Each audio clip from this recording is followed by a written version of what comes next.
I discovered my parents gave our family business to my sister, with mom saying, "Jessica has vision. You're just good with your hands, not your brain." My sister declared, "Finally parents who recognize superior leadership skills." So I stopped my 60-hour unpaid weeks. When Dad called about our biggest client canceling, I replied, "Let the air handle it. This is going to be long, but I promise the payoff is worth every word." Hey guys, long-time lurker, first-time poster here. I've been debating whether to share this story for months, but recent events have convinced me that you guys would appreciate the absolute chaos that unfolded. This happened over the course of 18 months, and honestly, I'm still processing some of it. Before I dive in, let me give you some context about who I am and why this whole situation hit me so hard. I'm 31 years old, and I've literally grown up with grease under my fingernails. My entire identity has been built around cars, engines, and the family business that was supposed to be my future. What happened next completely shattered that identity and forced me to rebuild myself from scratch. Fair warning, this is a marathon, not a sprint, but if you stick with me until the end, you'll see exactly how someone can go from being the family golden boy to orchestrating their complete financial destruction. Sometimes revenge isn't about getting even, it's about showing people the true cost of their choices. My story begins at Thunder Automotive, the custom car shop my grandfather started in 1987. This isn't your typical oil change garage. We're talking full-service performance builds, race cars, engine swaps, and custom fabrication that makes cars faster, louder, and more beautiful. Growing up, that shop was my real home. From the time I could walk, Dad had me there every weekend, learning the difference between socket and combination wrenches, reading engine codes, and understanding why certain metals work for specific applications. While other kids watched cartoons, I learned to diagnose problems by listening to an engine idle and properly torque bolts. By 12, I could diagnose engine problems faster than mechanics with decades of experience. By 16, I was doing complete engine rebuilds that would make grown men weep with joy. This wasn't child labor. I genuinely loved every minute. There's something magical about taking broken machinery and making it better than it ever was. Cars made sense to me in ways school subjects never did. My sister Jessica, now 26, couldn't have been more different if we were from different planets. While I learned to weld and fabricate custom parts, she got weekly manicures and complained about getting grease on her designer clothes walking through the shop. She went to college for communications, which apparently means taking professional selfies and writing meaningless captions with maximum buzzwords.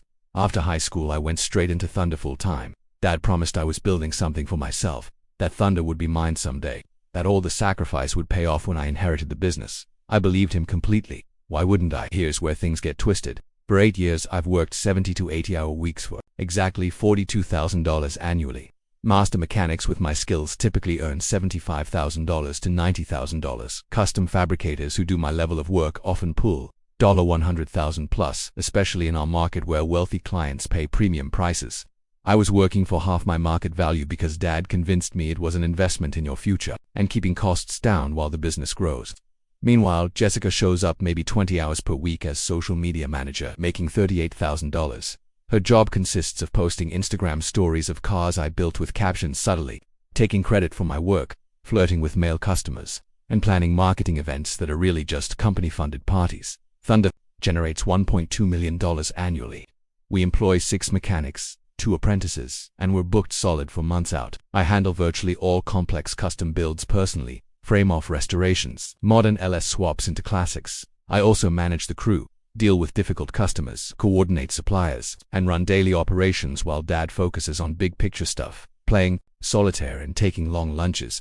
Jessica's biggest contribution was a TikTok video that got 50,000 views from teenage boys who were more interested in her appearance than our expertise. Dad acted like she'd invented social media and started talking about how Jessica understands the modern marketplace. My sacrifices were substantial, no serious relationships. In 3 years, because I'm always working, I live in a cramped apartment. I can barely afford and drive a 15-year-old truck while Jessica cruises in a BMW company car. My social life evaporated. Friends stopped inviting me because I always cancelled for work emergencies.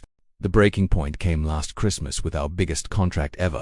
3 custom street rods for a tech entrepreneur, a 6-figure project that would establish Thunder's reputation at a new level.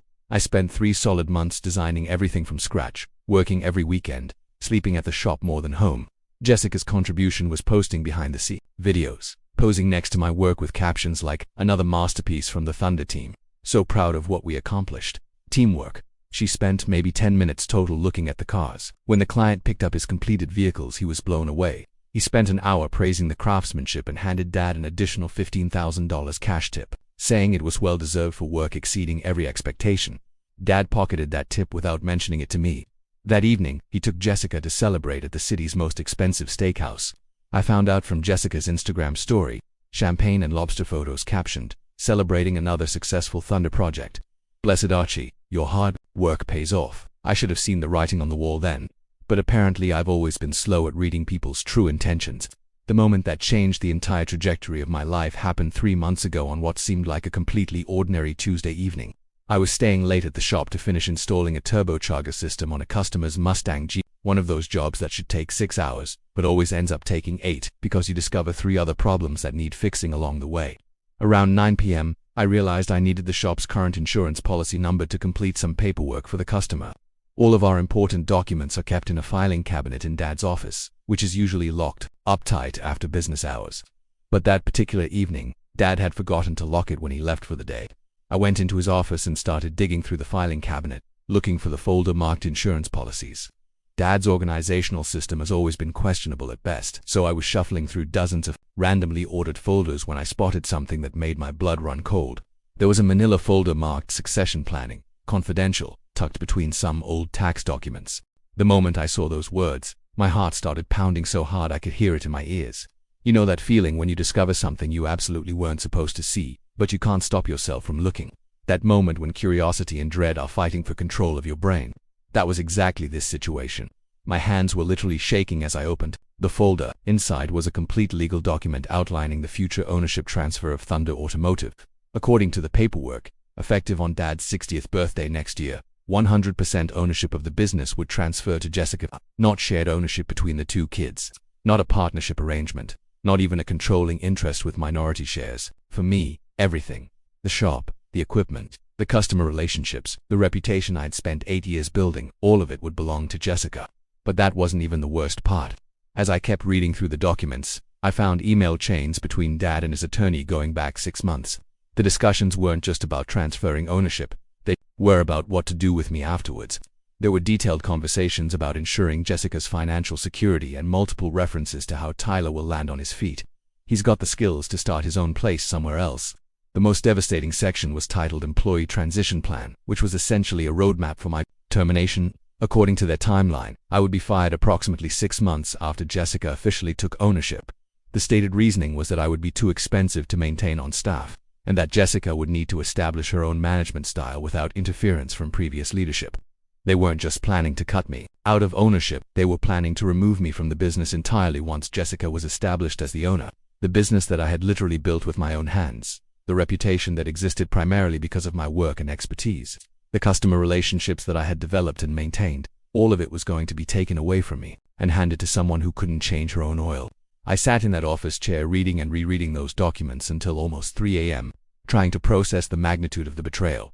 8 years of my adult life. Every weekend I'd worked instead of having a social life. Every relationship I'd neglected because Thunder came first. Every dollar I'd sacrificed in below-market wages because I thought I was building equity in my future. Every late night, every missed holiday, every time I'd put the business ahead of my own needs and wants, it was all for nothing. Worse than nothing, actually, because they had actively planned to discard me once I was no longer useful to their plans. The betrayal cut deeper than anything I'd ever experienced because it wasn't just about money or business ownership. They were stealing my identity. For my entire adult life, I had been Tyler from Thunder Automotive. Every major custom build that had established our reputation in the past 5 years was my design, my fabrication, my problem solving, my blood and sweat and expertise. The business existed at its current level of success primarily because of work that I had done, relationships that I had built, and a reputation that I had earned through consistent excellence. I took photos of every single document with my phone, making sure to capture all the email chains and legal paperwork. Then I carefully put everything back exactly where I'd found it and locked the filing cabinet. The drive home was surreal. I felt like I was moving through a dream, or maybe a nightmare. Everything looked the same as it had that morning, but my entire reality had shifted completely. I didn't sleep for the next 2 days. Every time I closed my eyes, I saw those documents. Every time I tried to eat, I felt sick. Every time my phone rang with a work call, I wanted to throw the device across the room. The worst part was having to go into work and act normal, knowing what I knew, pretending everything was fine while making plans that would ultimately benefit the person who was planning to destroy my life. I spent an entire week in a fog of anger and disbelief, debating whether to confront them immediately or plan my response. Part of me hoped there was some reasonable explanation, but deep down I knew better. The email chains were too detailed, the timeline too specific. I decided to confront them at our monthly family dinner. First Sunday of every month at my parents' house for Mum's pot roast and quality family bonding time. I had printed copies of the most damning documents folded in my jacket pocket, practically burning against my chest. Dinner conversation was painfully normal. Dad talked about some vintage Camaro he was considering at auction.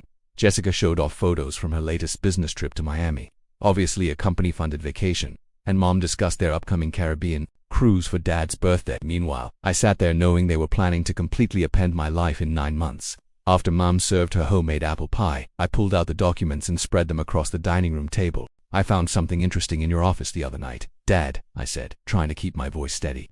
The atmosphere changed instantly. Dad went white, Mom gasped and nearly dropped her coffee, and Jessica got this calculating expression, not surprised but like she was figuring out how much I knew. "What were you doing in my office?" Dad asked defensively, avoiding the actual content. "I needed the Morrison insurance policy number, but I found this instead." I gestured to the succession planning documents. "Care to explain why I'm learning about your retirement and ownership transfer from confidential legal documents?" Deafening silence. Mom started crying quietly. Dad refused eye contact, and Jessica actually rolled her eyes, like this was somehow inconvenient for her. "Look, Tyler," Dad finally said, "this is just business, nothing personal. Jessica needs financial security more than you do. You've got skills to start your own shop." "Skills I learned here," I replied. "Building a business you're handing to someone who doesn't know the difference between a carburetor and a catalytic converter."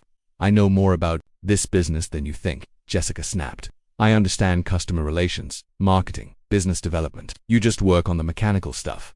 Just the mechanical stuff. 8 years of building their reputation and I just work on the mechanical stuff. Customer relations." I laughed bitterly. "Like when you told Mrs. Henderson her Corvette would be done in 2 weeks, when you knew it'd take 6. I dealt with her calling daily for a month, screaming about broken promises. That's not my fault, you guys work so slowly." Jessica shrugged. "That broke something inside me. I work slowly. Jessica, I've personally designed and built 80% of every custom project this shop has completed in 5 years. You couldn't build a go-kart if your life depended on it." "Tyler," Mom yelled, "don't talk to your sister like that. My sister who's inheriting everything I built while planning to fire me 6 months later." The dead silence told me everything. They all knew about the termination plan. "It's not personal," Dad said quietly. "Jessica needs to run things her way. There might be ... confusing. Confusing my presence would be confusing to the new owner." I stood up looking at each of them carefully, knowing this would be the last time we'd all be in the same room as a family. "You know what's actually confusing? How you can sit here pretending this is business strategy when you're literally stealing 8 years of my life's work." "We're not stealing anything," Jessica said coldly. "It's Dad's business. He can do whatever he wants with it." "You're absolutely right," I replied, "which means I don't owe it anything anymore." I walked out and never returned for another family dinner. After that disastrous family dinner, I entered what I can only describe as strategic planning mode. I wasn't going to let my emotions drive my decisions, and I definitely wasn't going to rage quit and storm out empty-handed. If they wanted to play games with my future, I was going to make sure I won. For the next 4 weeks I maintained a completely normal facade, at work while systematically preparing for my departure. Every morning I showed up on time, worked on customer projects with my usual level of dedication and expertise, and acted like nothing had changed. But every evening after the shop closed, I stayed late to document everything I'd contributed to the business over the years. I photographed every custom build I'd designed and fabricated, saving detailed images of the before, during, and after stages. I copied every customer testimonial that specifically mentioned my work or expertise. I documented every process improvement I'd implemented, every supplier relationship I'd developed, every innovation I'd brought to the shop's operations. I created a comprehensive portfolio that demonstrated exactly how much of Thunder's success was directly attributable to my skills and efforts. I also started reaching out to our network of suppliers and subcontractors, the relationships I'd built over years of working together on complex projects. These weren't just business contacts. Many of these guys had become genuine friends who respected my work and trusted my expertise. When I casually mentioned that I might be considering starting my own shop in the future, the response was overwhelmingly positive and supportive. "Tyler, if you go out on your own, you'll have my business immediately," said our engine builder. "You're the only person at Thunder who actually understands what we do here, and you always know exactly what you want when you place an order." Our paint and body subcontractor had a similar response. "Man, I've been waiting for you to start your own place. Working with you is always smooth and professional." Some of the other guys at Thunder, not so much. But my real ace in the hole was Marcus Webb, who owns Webb Performance about 30 miles south of us. Marcus runs Thunder's biggest competitor in the region, and we'd worked together on several projects over the years when clients needed services that neither shop could handle alone. Marcus had been trying to recruit me for years, regularly telling me that I was wasting my talents working for someone else. I met Marcus for lunch on a Thursday afternoon and laid out the entire situation for him. I told him about the succession plan, the planned termination, everything. His reaction was immediate and intense. Jesus Christ, Tyler. After everything you've built there, that's messed up even by family business standards. I need options, Marcus. If I'm getting thrown out anyway, I want to land somewhere good. Forget landing, somewhere good. How about we make sure you land on top? I've got a proposition for you. Marcus had been planning to expand web performance into high-end custom fabrication for years, but he lacked the specific expertise and reputation needed to compete at that level. He offered me a partnership arrangement, 40% ownership of a new division called Web Custom Works, plus an $85,000 annual salary to start. With performance bonuses tied to the division's growth. I'll do you one better, he continued. I'll hold off on announcing the new division for a couple of months. When you're ready to make your move, we'll launch with a comprehensive marketing campaign highlighting your experience and showcasing your previous work.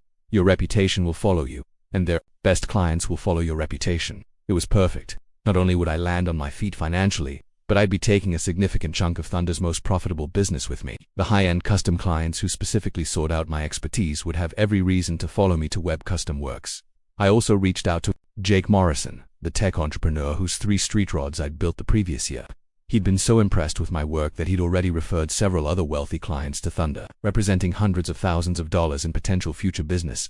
When I explained that I was planning to start my own operation, his response was immediate and enthusiastic. Tyler, you're an artist with engines in metal. Any shop you start will have my full support and my referrals. I'll make sure everyone in my network knows where to find you. By the end of that month, I had everything in place. A new job with significantly better pay and partial ownership, a pipeline of high-value clients ready to follow me, and a comprehensive plan that would essentially gut Thunder's custom fabrication business. More importantly, I had a clear timeline and strategy for executing my departure in a way that would maximize the impact. I spent another week fine-tuning the details and making sure every piece of my plan was solid. Then I was ready to pull the trigger. One chose a Friday afternoon for maximum chaos and minimum damage control. Jessica wasn't in the shop, shocking for a weekday, and Dad was in his office doing whatever passes for work. At exactly 4 p.m., I walked into Dad's office and placed my resignation letter on his desk. Effective immediately, I am resigning from my position at Thunder Automotive. Today will be my final day. What's this? He asked without looking up. My resignation. His head snapped up, face cycling through confusion, disbelief, anger, and finally panic. You're what? Tyler, you can't just quit. We've got the Henderson restoration, the Morrison project, the Mustang turbo build. You'll figure it out. Or Jessica will. She is going to be the owner after all. This is ridiculous. You're being emotional and irrational. We already talked last month at dinner. You made your position very clear about my future role. He stood up quickly, grabbing my arm. Wait, maybe we moved too fast with succession planning. Maybe we need to reconsider. Bring you into ownership discussion. Maybe Dad, you planned this for months. You were going to fire me next year without warning. There's nothing to reconsider. Tyler, please, we need you here. The business needs you. The business needed me for 8 years. But according to your plans, it won't need me next year, so why pretend it needs me today? I cleaned out my toolbox and walked out. Within an hour, my phone was ringing constantly. Dad called 6 times. Mom called, crying. Even Jessica called. Probably the first work-related contact ever from her. I let everything go to voicemail. Weekend was absolute chaos. Saturday morning, they had 3 major projects requiring my expertise, and suddenly nobody could handle complex fabrication work.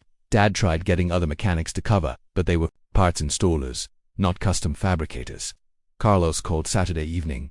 Dude, it's chaos. Your dad spent all day rescheduling appointments, explaining to customers why their cars won't be ready.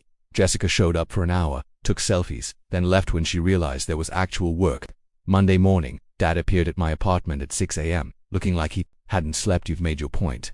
Come back and we'll figure this out together. Figure what out? You've already decided the company's future. We can change the succession plan. Make you a partner.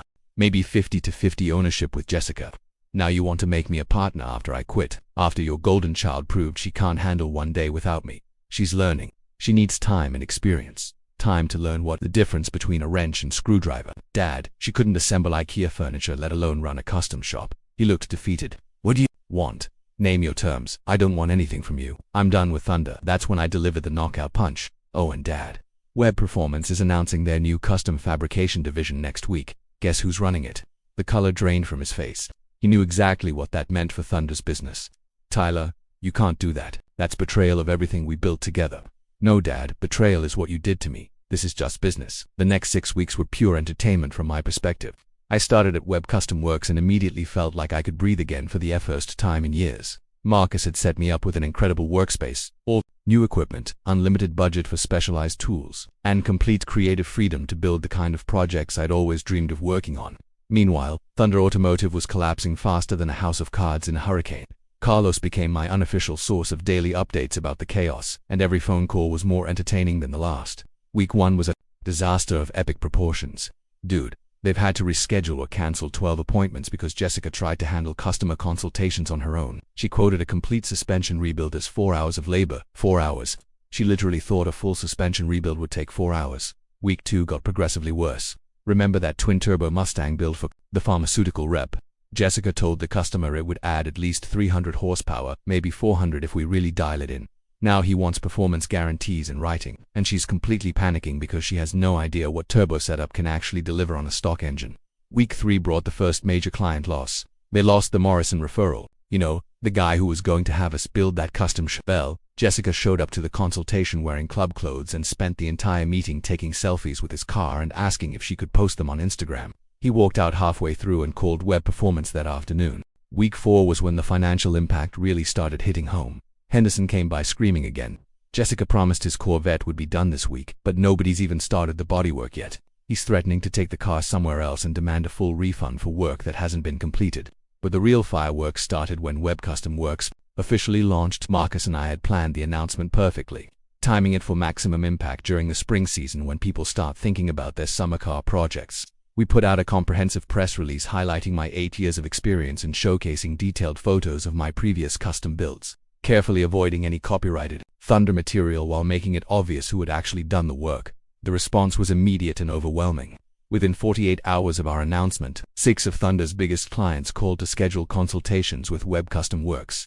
These weren't small jobs. We're talking about 75,000 plus custom builds that would have been Thunder's primary revenue source for the next 8 months. Dad called me that Thursday evening, and I could hear the desperation in his voice from the moment he started talking.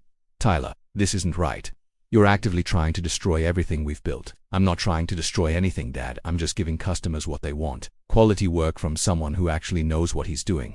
These were our clients first. We've had relationships with some of these people for years. Had relationships past tense because when Mr. Patterson called Thunder last week asking about his Chevelle project, Jessica told him you guys were too busy for small projects right now, so he called us instead. Funny how customer service works. The silence on his end was deafening. "Tyler, we're family. This isn't how family treats each other." "You're absolutely right, Dad. Family doesn't secretly plan to fire each other. Family doesn't exclude each other from major life decisions. Family doesn't take credit for each other's work while planning to throw each other away when it's convenient." 2 weeks later, Jessica had her first major catastrophe. She'd convinced some young guy with more money than automotive knowledge to let her project manage a complete LS engine swap into his vintage Camaro.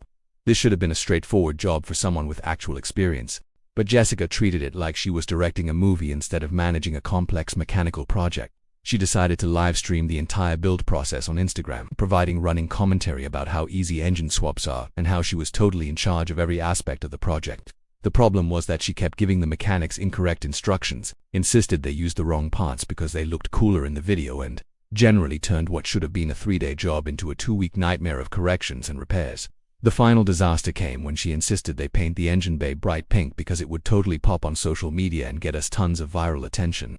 The customer completely lost his mind when he saw what they'd done to his classic car, threatened to sue for damages, and demanded a full refund, plus compensation for the decreased value of his vehicle. Dad had to eat $18,000 in labor and parts costs just to make the situation go away quietly. Carlos called me that evening, barely able to control his laughter. "Dude, she's officially banned from the shop floor now. Your dad literally told her she's not allowed to interact with customers or mechanics anymore. She's confined to social media posting only, and even that has to be approved before it goes live." But the hits just kept coming. For more major clients followed the Patterson Chevelle to Web Custom Works. Thunder's revenue dropped by nearly 50% compared to the previous year, and they were losing customers weekly as word spread about their quality and reliability problems. The final nail in Thunder's coffin was coming, and Jessica was going to hammer it in herself. The ultimate destruction of Thunder Automotive came from the most unexpected source possible: Jessica's own desperate attempt to save the business she was about to inherit. As the company continued its death spiral over the following months, she became increasingly frantic about finding a solution that would restore their reputation and bring back the customers they'd lost. Dad was barely speaking to her at this point, spending most of his time locked in his office, making frantic phone calls to suppliers and former customers, trying to salvage whatever relationships he could. Mom was having what she called stress-induced health issues that required frequent doctor visits and prescription medication. The family was falling apart, and Jessica decided she was going to be the hero who saved everything. Her brilliant plan was to leverage what she saw as her greatest asset, her social media following. She'd managed to build up about 50,000 Instagram followers over the past few years, mostly young men who were more interested in her appearance than her automotive expertise. Jessica convinced herself that this made her a marketing genius who understood the modern marketplace better than anyone else in the family. She spent $25,000 of company money without consulting Dad or getting any kind of approval to hire a Los Angeles-based influencer marketing company that promised to revolutionize Thunder's brand presence and create viral content that would transform the business. These were exactly the kind of smooth-talking social media consultants who prey on desperate business owners who don't understand the difference between real marketing and expensive nonsense. The campaign they created was everything you'd expect from people who had never actually worked on a car in their lives. They rented exotic sports cars that Thunder had never worked on, hired Instagram models to pose in bikinis while holding tools they couldn't identify, and produced this incredibly cringeworthy video where Jessica pretended to rebuild an engine while wearing designer clothes and full makeup. The video was supposed to go viral and bring in a flood of new customers who would be attracted to Thunder's lifestyle brand approach to automotive customization. Instead, it got absolutely destroyed by the actual car community. The comment section was a brutal massacre of criticism about everything wrong with modern car culture, with real enthusiasts calling Thunder a poser shop run by social media wannabes and questioning whether they could that actually built anything more complex than the fake setups shown in the video. But the real disaster happened when the video caught the attention of an automotive blogger who decided to fact-check Thunder's claims about their previous work. This guy was thorough and persistent, digging deep into the company's history and cross-referencing Jessica's social media posts with actual project documentation. He published a detailed investigation titled Thunder Automotive's Instagram. Princess takes credit for brother's work that included side-by-side comparisons of Jessica's posts, claiming credit for various builds versus documentation, proving that I had actually done all the design and fabrication work. The article went viral within the automotive community, getting shared across every major car forum, Facebook group, and YouTube channel. The piece was picked up by several automotive trade publications, and even got mentioned on a few popular YouTube channels that focus on industry drama and controversies. Within a week, Thunder Automotive had gone from being a respected local shop to being a nationwide joke that represented everything wrong with social media culture invading authentic automotive craftsmanship.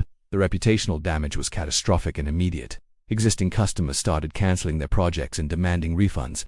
Suppliers began requiring cash payments up front instead of extending the net 30 terms that Thunder had enjoyed for years. Even basic customers started taking their oil changes and routine maintenance to other shops because they didn't want to be associated with the fake Instagram shop.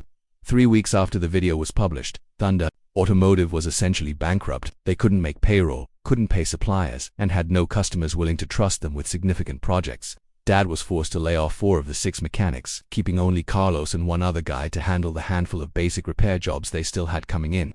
That's when Dad called me, and for the first time in our entire relationship, he wasn't angry or demanding or trying to manipulate the situation. He was begging, "Tyler, please, I need your help. Please, we're going to lose everything." "I'm sorry to hear that, Dad, but I don't see how that's my problem anymore. You could come back. We could start over together. I'll give you full ownership of whatever's left." Jessica has agreed to step away completely. Step away to what? Another influencer marketing disaster. "Dad, she just spent $25,000 to turn your business into a national laughingstock. That's not a mistake or a learning experience. That's complete incompetence. She knows she messed up. She's learned her lesson. Her lesson costs you the entire business. Why would I want to inherit a sinking ship with no customers, no reputation, and no money?" The desperation in his voice was painful to hear. "Tyler, we're going to lose the shop. We're going to lose the house.